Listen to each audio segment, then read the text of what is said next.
Superhero movies have taken over the cinema in the past 10 years. Every time you go to the theater, it doesn't matter what time of the year it is, there's always a superhero movie showing. And of course, we all know the most prominent player in this genre. It's easily Marvel Studios. So, with Avengers Endgame coming out, I figured I'd take a look back at all the MCU movies and see how they stack up as this connecting universe that constantly keeps getting praised by critics and audiences. And with that little introduction out of the way, let's go back to 2008 with the release of Iron Man. Before 2008, I don't think I had ever heard of the name Iron Man before. But after the release of this movie, the name Iron Man became a household title throughout the whole entire world. Now everyone knows who Tony Stark is, and for good reason. This movie kicks so much ass. The story of billionaire playboy philanthropist Tony Stark coming to the dark realization that his weapons manufacturing is killing the very people they're made to protect is a compelling narrative to follow. This movie's heavy reliance on America's Middle Eastern fear is a little tasteless. The terrorist angle might feel like a product of its time, but you know what doesn't? The CGI. I'm making this video in 2019, and the CGI in this movie still holds up tremendously. The Iron Man suit looks awesome. Hell, I even say it looks better in this movie than it does in future Marvel films. Another highlight that works really well here is, well, the romance between Pepper Potts and Tony Stark. Superhero movies seem to think it's necessary that there has to be a romance subplot, and a lot of the time it feels kind of tacked on, but Gwyneth Paltrow and Robert Downey Jr. have some genuinely cute scenes together. I personally love the conclusion that the film leaves off for their characters. They don't just end up together, there's still a lot of room for this relationship to blossom. Unfortunately, Iron Man 2 completely drops the ball on that, but we're not there quite yet, so. As much as this movie does get right, this was the start of the one-note Marvel villain. Jeff Bridges is a good actor, and he does what he can in the role he's given, but the writing is just so underwhelming. Here's the villain's motivation. He wants to make an Iron Man suit. The climax as a whole is just underwhelming as well. But besides that, this is a really fun movie. AC/DC was a great choice for the music, and for this being the first introduction into the MCU, Marvel did a pretty good job. With me revisiting all the MCU movies, there was actually only one movie in the entire 22 MCU movie list that I actually had never seen before, and that is The Incredible Hulk. Now, technically I'm not even really sure if I should credit Marvel Studios for this one, since this is technically made by Universal Studios and it just happens to be in the cinematic universe. Being honest, I didn't think The Incredible Hulk was that bad. It's not good. It's not terrible, it's just a little below average in my book. I think Edward Norton does a good job in the role that he's given. I mean, this is clearly a different interpretation of Bruce Banner than what we're used to with Mark Ruffalo. Another element of this film that I think is pretty good is the locations. The scenery in this movie is just pretty damn beautiful. But that's about it. Everything else is either below average or just straight up bad. The romance? Below average. The camera work? Below average. The acting? Below average. The story? Below average. The editing? Pretty bad. The villain? Bad. The CGI? Oh, fucking horrible. There's one scene in particular where you see Hulk in the rain, and wow, it looks awful. This is like a PS2 cutscene. There's not really much else to say, this is pretty forgettable. I watched this one like 4 days ago, and I can't even remember most of what happened. Next is Iron Man 2. I don't like this movie. This is definitely worse than The Incredible Hulk. That movie had very few things I enjoyed about it, but Iron Man 2 has even fewer. Every element of filmmaking from the first Iron Man is downgraded hard in this one. The story is mostly the same from the first. Bad guy wants to make an Iron Man suit. The only thing that's different is that Tony is slowly dying from his arc reactor in his chest. So now Tony has to find his dad's like old town structure thing, but it's like a layout for a formula for a new element. It's so fucking stupid. The CGI looks great in some scenes, but not so great in others. Tony and Pepper get together at the end, even though this movie didn't progress their relationship like at all. The villain is even more one note than before. And the worst thing is that this movie is just a slog to get through. It never picks up. If you want to see Scarlett Johansson treated like eye candy, and you want to see a great performance by Sam Rockwell, that's like the only two reasons to see this. Fuck this movie. I haven't watched Thor in quite some time, so when I went into this right after Hulk and Iron Man 2, I feared that this would be another underwhelming Marvel movie. 2 hours later, and I'm surprised at how good this movie is. I really feel like I need to emphasize that this is actually a really solid movie. It's a real shame, because Ragnarok kind of overshadowed this one, because most people go like, yeah, the first 2 Thor movies, yeah, they're pretty bad, just skip them. But the first one is actually pretty good. Just like Iron Man, this is a great introduction for the character Thor, and Chris Hemsworth rivals Robert Downey Jr. in giving a great performance as a lead character. This is the first MCU movie that kind of feels like it's having fun. Like every time you go to Asgard, you see all the characters kind of just hamming it up, and it feels very Shakespearean. Seeing Thor learn from his arrogance in this fish out of the water story is engaging to see, and it lends itself to some pretty easy jokes. But if you're like me, you'll eat those easy jokes right up. Drink, I like it. I know, it's great, right? Another. Tom Hiddleston plays a really great villain as Loki. The only thing I feel like really hinders this movie is the romance subplot. Natalie Portman plays the character Jane, and she's not bad. She just kind of plays herself in a movie that's kind of asking a lot more from her. And that's kind of about it. This is a fun movie. It's very cartoony, it's very hammed up, it's very dumb Shakespearean. There's a lot of Dutch angles, and I know everyone likes to mention that, but yeah, I don't let Ragnarok overshadow this movie. It's fun. Next is Captain America, the First Avenger. This movie kind of sucks. Seeing the origins of Captain America is inspiring to watch. Small shrimp from Brooklyn with a huge heart receives the power he deserves to help others. It's a hero's journey that anyone can get behind. I particularly liked how Steve Rogers, even after he becomes a Calvin Klein model, he doesn't get sent out in the front lines. He becomes a mascot clown to put on shows for the American audiences. He's basically war propaganda, just like how he was originally in the comics. Steve just wants to help out in the war. But that's kind of what loses me, the war part. Captain America's biggest problem is its tone. One moment it's a gritty World War II story with lives being lost, then the next it's Captain America's fighting English-speaking Nazis with blue laser guns. It's hilarious. Clearly Marvel wasn't confident enough to go fully weird yet, or at least they couldn't decide on what direction they wanted to go in. There's one cool montage in the middle of this movie. The romance is... it's there, I guess. But other than that, this movie is... it's pretty forgettable. Really horrible green screen. Alright, here we are. This is the end of Marvel Cinematic Universe's Phase 1 movies, with the Avengers. I'll be honest, I kinda hate this movie. When the end of Iron Man hinted at there being an Avengers movie, a lot of anticipation started building up. Robert Downey Jr. showed up in Hulk, then there was the Thor movie, then there was a Captain America movie. It was clear that the Avengers was on the horizon. It was just a matter of time. And if it didn't work, then all this build-up would have been for nothing. Now, I wouldn't say Avengers was all for nothing, but I don't think this movie aged very well. When this movie first came out, everyone loved it. And when I got into the MCU during like Phase 2, I watched Avengers 2 years after it released, and even then I thought it was a movie with a great idea that was playing it way too safe. Joss Whedon does a great job having these characters interact with one another. Everyone got equal screen time, and somehow no one feels out of place. You wouldn't think the God of Thunder, a World War II veteran, a spy, a playboy with a metal suit, and a scientist that turns into Shrek could work together, but Whedon pulled it off. This is why I like Act 2 the most. It has the characters cooperating to fix a Hellcraft carrier. Their back and forth bickering is just fun to watch. Unfortunately, by the time the climax comes around, all the Avengers just fight this like faceless army that causes a catastrophic damage to New York. The third act's climax lasts for way too long and just gives me a headache. And it's also the start of the blue laser. The characters are a lot of fun, sometimes the jokes land, but that's it. The movie doesn't do anything interesting. The story even kind of harms the development of some of the characters from their solo outings. Like, Thor comes back to Earth, but he doesn't visit Natalie Portman. Also, no one really talks about this, but Thor literally almost killed Captain America. When they were in the forest and Iron Man and Thor were duking it out, Captain America comes in and tries to stop the fight, and Thor just gets all angry and like throws down his hammer, but I mean, Thor doesn't know that Captain America's shield is this impenetrable metal. It's like, if he didn't know that, he just tried to kill, like, a random Earthling. Like, okay. I also have to ask, like, why wasn't War Machine in New York? And as much as people like to praise Loki for being a great villain, I kind of feel like he's very underutilized here. I think the thing I really dislike most about this movie is that it doesn't really look like a movie. This has some of the most flat lighting I've ever seen in, like, a huge blockbuster. This looks like a TV show. At the end of the day, Avengers is just a mindless summer blockbuster. But hey, it's okay to be into that. And hey, the theme's pretty good too. Now we're in Phase 2 of the Marvel Cinematic Universe, and we're starting off with Iron Man 3. Iron Man 3 is fine. It's weird, but it's a fine movie. It's the only MCU movie that takes place during a holiday. It's the only Iron Man movie where Tony Stark narrates. It's the only Iron Man movie where Iron Man doesn't fight another Iron Man, which I want, but what we got as a villain isn't what I really had in mind. And there's no AC/DC. What a true loss.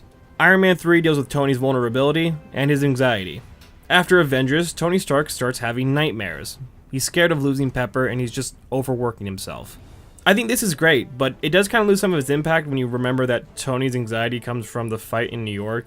You know, that battle that was an obnoxious mess that was played off for laughs. Contrasting that tone with the tone of Iron Man 3 is just odd, is all I'm saying. The action set pieces in Iron Man 3 are really cool, even if Tony acts out of character at times. I didn't mind the Mandarin twist, it's pretty funny if you let go of comic book accuracy. The climax was cool, even though I think Tony being able to make all these Iron Man suits is a little bit excessive. I think Iron Man 3 is a middle-of-the-road Marvel movie. There are some cool elements that we get to see Tony Stark, like his just ingenuity, which is fun to see. There's a really cool sequence where he doesn't have his suit and he kind of has to just go to like a Best Buy and buy all the like mechanical products just so that he can like concoct like these gadgets that he can use to infiltrate this base, and it's all really cool. But other than that, it's a fine movie. Thor: The Dark World doesn't feel like a Marvel movie. It kind of feels like a DC movie. It's boring, it's dark, and it's very, very lame. I don't hate it, but I also couldn't care less. I don't really have much else to say. That's about it. This movie sucks. Next is Captain America: The Winter Soldier.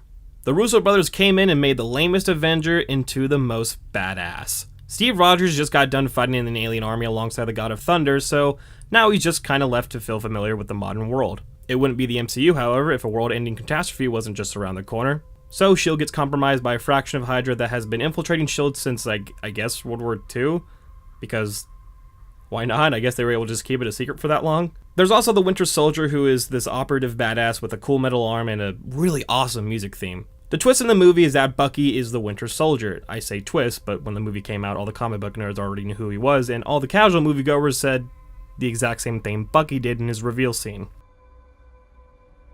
Bucky? Who the hell is Bucky? Yeah, who is Bucky? With how wacky the plot is in this movie, this is weirdly the grittiest looking Marvel movie we've gotten so far.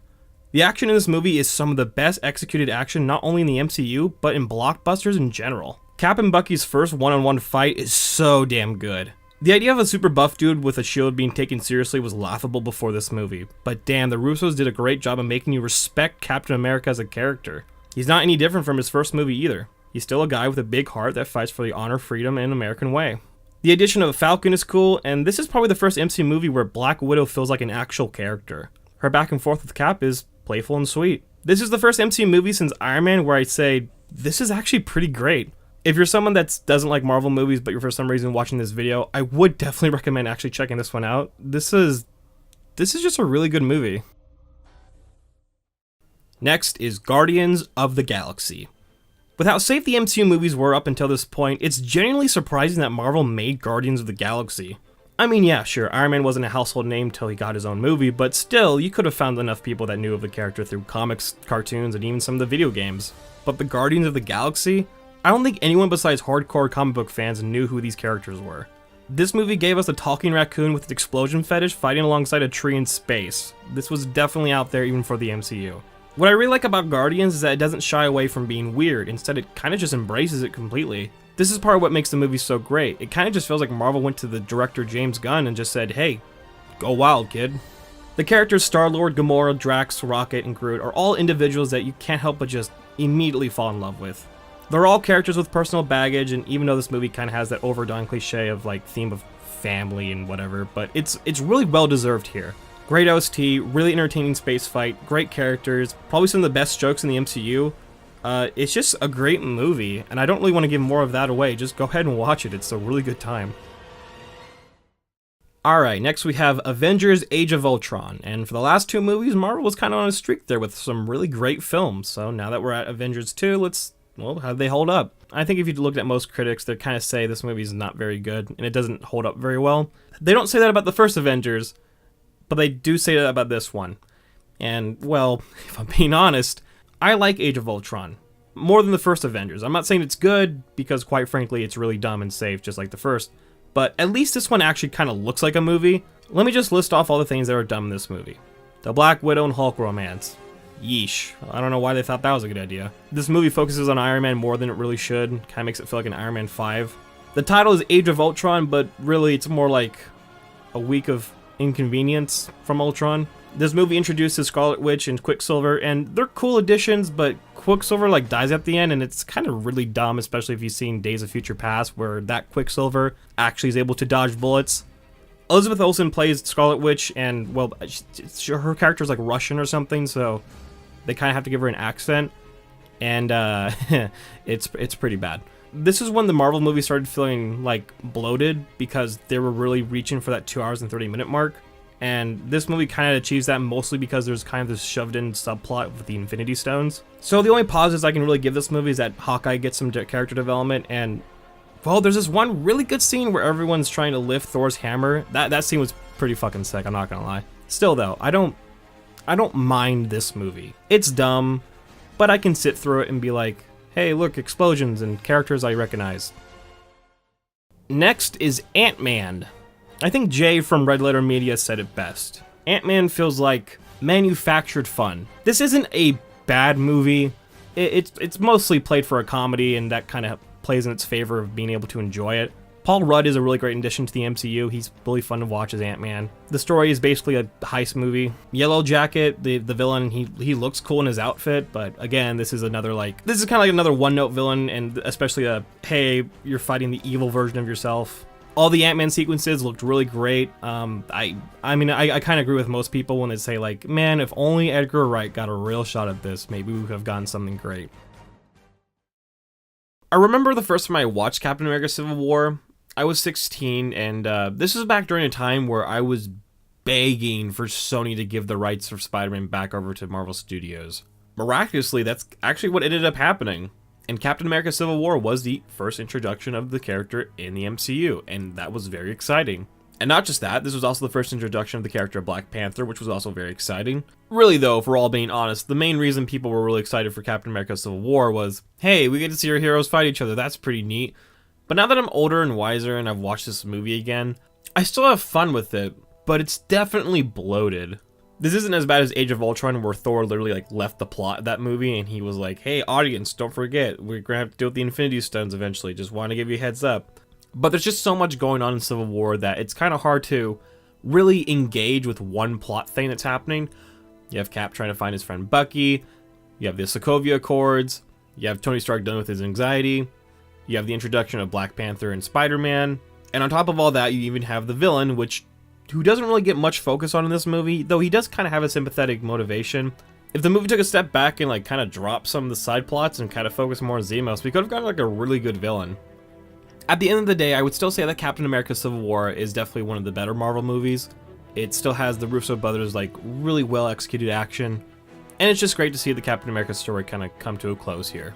The airport fight scene is really cool, though it is a very huge tonal shift from the rest of the movie. Not as good as Winter Soldier, that's for sure, but if you're marathoning the movies like I was, this is a highlight. Next is Doctor Strange. This is basically another Iron Man, but instead of a metal suit of armor, Dr. Stephen Strange learns magic. This movie isn't bad, it's just, we've already seen this before. This is another origin story, and we have another quippy, arrogant main character that learns to, help people, and the Marvel formula is the most apparent in this one specifically, which is why I find it the most boring.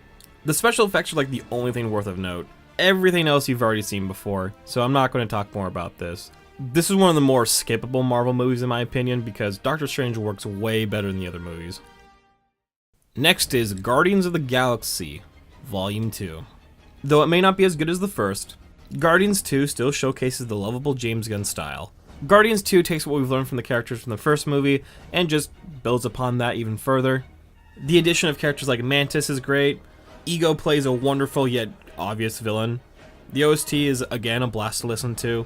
I don't know what else I could really say about this one other than if you loved the first one, you at least will like this one. Yeah, the pacing's a little slower, but this is still more Guardians. Also, I know I'm kind of starting to skim through the ones I don't have much to say about, but hey, Phase 3 had like 3 extra movies, and I'm trying to get through it. Next is Spider-Man Homecoming.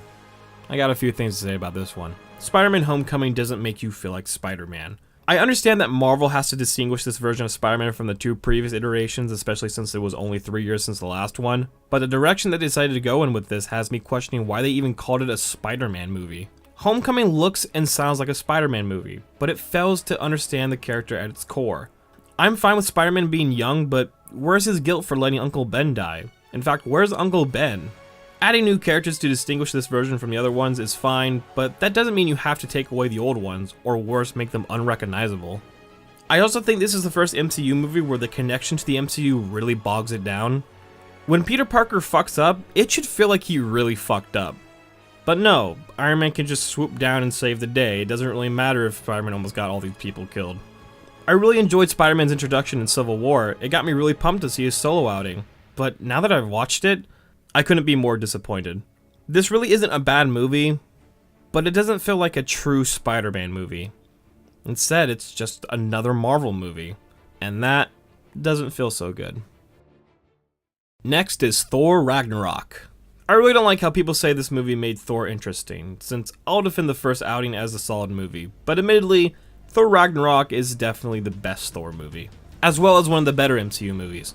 Having Thor spend most of his adventure on a colorful space planet with gladiator fights is a really fun direction to go in.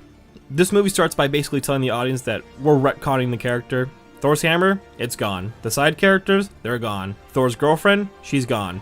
This is the new Thor, and he's a lot more fun. Which I definitely agree is a needed change since the Dark World was... ugh. This movie also starts the Hulk on a character arc that's really interesting to watch. Valkyrie's a badass addition to the MCU. You start to see Loki come around as a good guy in this movie. He's still the god of mischief, of course, but you can tell that he actually does care for Thor. The villain Helena is slightly better than most one-note villains, but still, she isn't anything to write home about. The Grandmaster, played by Jeff Goldblum, should have gotten way more time to shine. He was one of the best parts of this movie. The only thing that doesn't really work in this is the CGI. For 2017, this movie doesn't look that good in that department.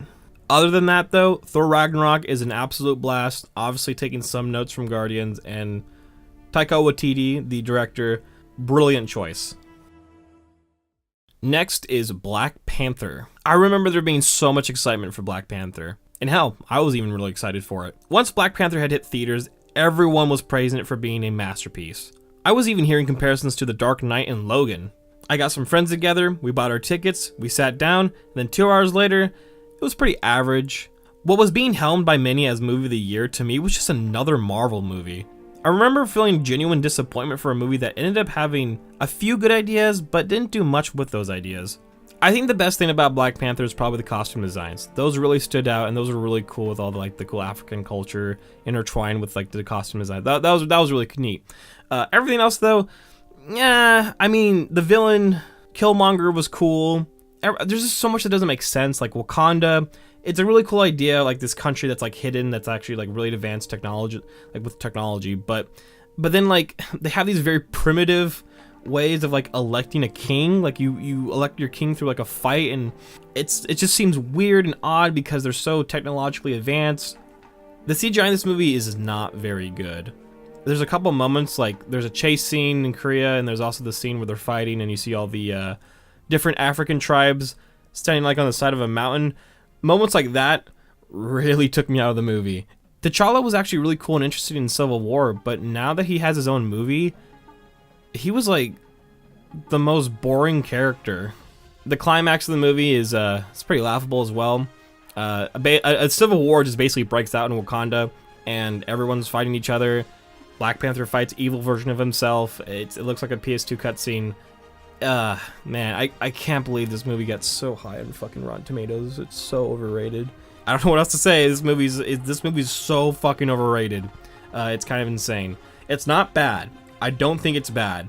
I just think it's average. It's fine. You could watch it if it's on TV or something. All right, we're in the last three, boys. We're in the last three, and to be honest, I didn't really script for this one because it's kind of easy to talk about Infinity War. Infinity War was pretty fucking great, and I did not expect it to be. I didn't like the first Avengers, as I've already said, and the second Avengers is also a movie I'm just kind of okay with. But Infinity War, holy shit, what the Russo brothers did with Infinity War is kind of a miracle. I've talked about how Civil War felt bloated, and at this point we're at the 2 hour and 30 minute mark for most of these Marvel movies, and you really do feel the length, and it's just kind of is it really necessary for Thor Ragnarok to be as long as Space Odyssey? But Infinity War, every time I sit down and watch that movie, even though that movie is so long, and even though that movie's dealing with so many characters, it's just a fucking blast to get through, because you're just so engaged, you're just having a fun time watching all these characters interact and fight and have just a fun time, that the movie just kind of ends and you're just like, what? 2 hours and 30 minutes already passed? Whoa, Jesus, dude. You see all this development, and even in the movies that were like not very good in the MCU, they were all stepping stones to the amalgamation of this giant climax. But the best thing about this movie is definitely Thanos. I can't believe Thanos actually became such a cool villain, especially since it really does focus mainly on him and his motivation and his drive and his mercy to like spare the world by, hey, I'll knock out half of all life everywhere so that the other half can thrive on resources, basically. And what I like is that he doesn't kill if not needed. He doesn't kill Quill when he has the opportunity. He doesn't kill Doctor Strange or Iron Man when he has the obvious opportunity, and he probably should. The Infinity Stone's powers probably could have been explained better, because there were multiple times where I'm thinking, wait, if he has the Stone of Reality or whatever, why doesn't he just... Can he just beat everyone in like an instant? But instead, like, well, we need a fight to go on. And, yeah, I don't know. Maybe they can explain that a little better in the second, in Endgame. This is such a fun movie with a very gritty and dark ending. Half our heroes fucking die. And, I can tell you the first time I'd watched this in theaters, I was just kind of baffled, bewildered. I just kind of walked out of the theater thinking, I'm not even awake right now. I'm dreaming. That didn't happen. That's a risk. And Disney doesn't take risks. I mean, to be fair, they're probably all going to come back, and then really was the risk even really taken. But at the time, it was a giant risk. This movie's really good, but I do have to ask, is it really worth it? Was the MCU worth this movie? Because the thing is, when I went through all the MCU movies for this video, more than half of the MCU movies, I wouldn't like recommend watching. They're either okay, average, or they're just bad. So I have to wonder if it's really worth it, you know? Okay, we got 2 more movies to deal with. Let's talk about Ant-Man and the Wasp. It's amazing to go from this big, giant spectacle from Infinity War, this amalgamation of all these movies coming together for this giant climax, and then there's Ant-Man and the Wasp. A pretty movie, if you ask me. I don't even really want to talk about this one. It's whatever, man. Paul Rudd, he's funny, he's great. It's really cute to see him and his daughter. Ant-Man and Ant-Man and the Wasp, they're just very movies, pretty average. So let's talk about the last movie that came out in the MCU, Captain Marvel. Okay, I just got done watching Captain Marvel like a couple days ago. And I'm not gonna lie, I don't remember too much about it. Captain Marvel is not a very good movie. Brie Larson, there's a lot of complaints about Brie Larson's acting. She's fine most of the time. There are some occasions where it's like, yeah, I'm not really sure what you were trying to do there. But to be fair, I'm not even really sure if I should blame her or if that's the script's fault, because the script's not very good. The whole Kree versus Skrull dynamic, the whole twist, like, oh no, actually the Skrulls are good guys and the Kree are bad guys, and you were on the wrong side the whole time, Captain Marvel. It's all just, it's a movie, you know? I can't. I've heard some people claim that this is the worst Marvel movie. Fucking no. Dude, Iron Man 2 is so much worse than this movie. The Hulk, way worse than this movie. Thor the Dark World, way worse than this movie. Alright. I think I'm done. I think I've talked about all these Marvel movies, and I think I'm going insane. I've got my point across. I think most of the Marvel movies are, well, they're not very good, and I wouldn't recommend people watch most of the MCU. But the MCU has made some pretty good gems. Guardians is fantastic. And real quick, you know what? If I was to rank these movies, I'll put that on screen real quick. This is probably how I'd rank them. Guardians and Winter Soldier are kind of interchangeable because I like both those movies a lot. The point of this video is for me to go over all the Marvel movies so then I would never have to really talk about them ever again, because I've invested so much time into this cinematic universe that I wanted to at least be able to explore, like, hey, here's my thoughts, you know? I hope superhero movies die. I guess that's the point. I really hope they start dying because most of them aren't very good. The MCU has done the best in what they've accomplished. This whole cinematic universe thing, really bold idea that has paid off for them very well. They've made tons of money off this whole thing. Thanks for watching the video. I have a Patreon if you want to watch videos 2 days in advance. Go support me over there if you can. I would really appreciate it. Thanks for watching. I'll see you guys in the next video. Have a good day. Later. Bye.